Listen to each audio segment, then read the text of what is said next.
Hi everyone, it's Joanne here. I'm coming on again to do another video, a brief one about how to make a mini stitch fabric book. So here I have a really nice but also very fine cotton, 100% cotton. If you look closely, it has really nice kind of visible weaves, which I usually like. I like the texture.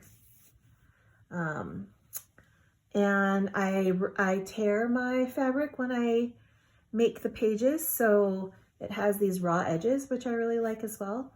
But it does take some time to get the loose threads off, because you'll end up with a lot of loose threads when you're tearing fabric.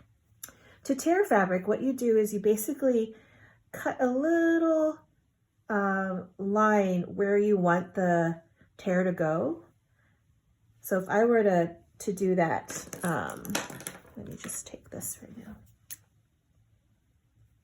If I were to tear a little piece on the side, if I wanted to just tear this like strip off, I would cut a little bit off at the end and then I would just pull. You can see it's got the raw edges and there's quite a bit of long, loose kind of threading coming out. So I just cut it a little bit. All right, so you've cut all your pieces. This is about 9 in length, 9 inches by 6 inches, okay? And then you just put them all together. It doesn't have to be exact. In fact, sometimes the pages are not the same size, and that's okay.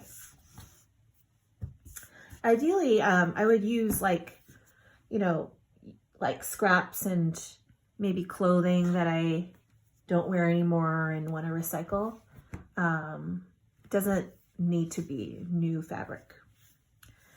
So what I do next is I usually clip the edges so that the inside pages don't move forward, because there's a danger in that you might be stitching the binding and not catching the very inside pages. Okay, so you keep those on as long as you need.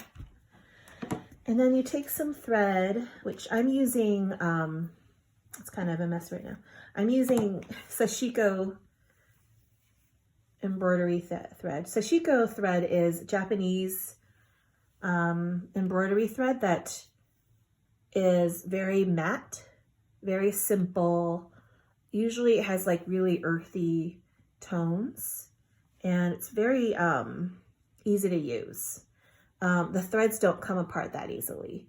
It's not really meant to be a kind of thread that you separate a lot. You usually just use it as is. Okay, so I'm going to stop the video here because I want to do a specific video on how to thread a needle and how to tie a quilter's knot. Stay tuned.